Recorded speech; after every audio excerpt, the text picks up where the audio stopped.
Thank you so much, Mr. Chair. Senator Britt, we were talking earlier, and I made the comment, I want to state it on the record, that you've got an automatic place in heaven for having to carry Senator Tuberville. Okay? This is legendary right here. I hope you're listening, Senator Tuberville. Legendary. Well, as the chair mentioned earlier, and I wasn't expecting that one, so that's some good stuff. Your department covers everything from basic research to advanced nuclear reactors to grid security. I mean, the work that you do affects Americans every single day. When we're looking at that, and this kind of piggybacks off of both of the questions that have been asked previously, but I want to talk about China and where they are specifically with their embrace of nuclear generation.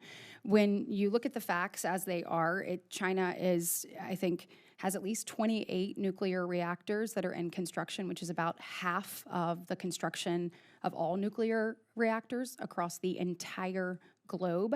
We look at what they're doing. We know they're working to undermine us. To me, this is very similar to what we saw in the manufacturing space. They're using political and economic leverage to ultimately manipulate and get ahead.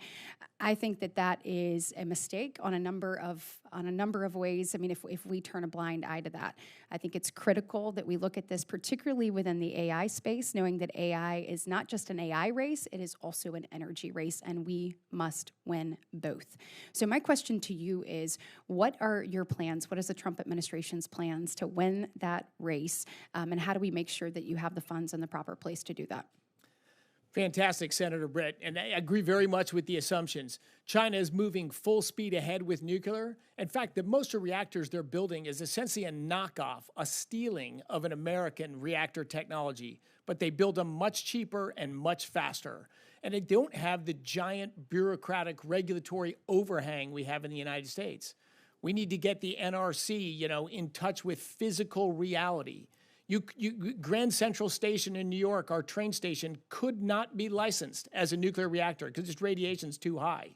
We have standards that are just so expensive to meet. Okay. It makes everything slow. It makes everything expensive.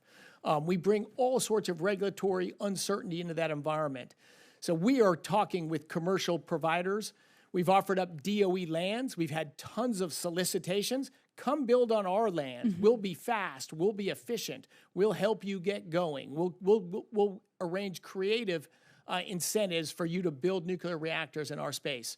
I think we'll do it. The Loan Program Office is a key tool. We do need to make sure we have funding available in the Loan Program Office, because used judiciously, it's a way to leverage private capital to make things happen fast. If your equity investors behind that debt are the 6 hyperscalers in the United States, they're great credit. The American taxpayers are going to be paid back. Alternatively, in the last administration, the Loan Program Office in its 15-year history lent $43 billion. Wow. In the 76 days since Election Day to Inauguration Day of the new president, the previous administration lent or committed $93 billion. 2.5 times the 15-year total. Tell me that time frame again. 76 days from Election Day, when the Biden lost the presidential election, to President Trump's inauguration. In 76 days, that is absolute insanity. They lent or committed $93 billion. So is there a reason I'm moving slow and I'm doing evaluations of projects? Yes, there's a very big reason. Well, let me turn quickly in my remaining time, and thank you so much for doing that. We cannot cede this ground to China, and so thank you for making sure that we don't do that at all. In December of 2020, DOE selected a team led by Southern Company in Birmingham, Alabama, to lead the molten chloride reactor experiment, MCRE, in partnership with DOE. Developing this new type of nuclear reactor is transformational to that next generation nuclear energy and that type of leadership that we need to see across our nation. The MCRE program is going to deliver the world's first fast spectrum salt reactor to support the administration's goal of unleashing American energy dominance and to achieve world leadership in nuclear energy. Further, MCRE is the first demonstration of a reactor technology that can revolutionize the commercial shipping industry and serving as a catalyst for restoring American maritime dominance throughout floating nuclear power plants and U.S.-flagged large commercial ships. So this project supports scalable, deployable, and transformational American American nuclear energy.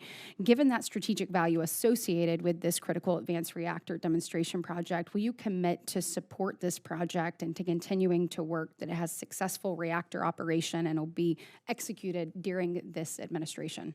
A super exciting project. I can't commit today to any specific project because I very carefully assembled a team of people, of leaders that are evaluating honestly and objectively all of these projects and going full steam ahead on ones that deliver affordable, reliable energy and have a reasonable chance of success. Well, good. I hope you will take a look at this. We're really proud of the work that's being done, and I think that you are going to be very pleased with what you see. And in my last few remaining seconds, I would just wanted to ask about grid security. So when you're looking at the chair and I, we live in Gulf Coast states, and so hurricane season is upon us. When we're looking at what's happening, with the grid, obviously making sure it's protected not only for natural disasters, but national security disasters. What are y'all doing to ensure that reliability and protection?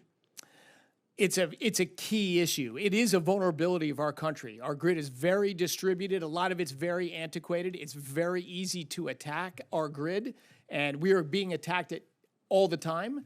And I think there's more sophisticated attacks possible that have not been launched against us yet, but it could be an adversary waiting for the right time. In fact, one of the meetings I had right before coming here was with... Land the plane for me, Mr. Secretary. We've got to move on here. Yeah. I agree with the problem. We are working on it, including today. Excellent. Thank you.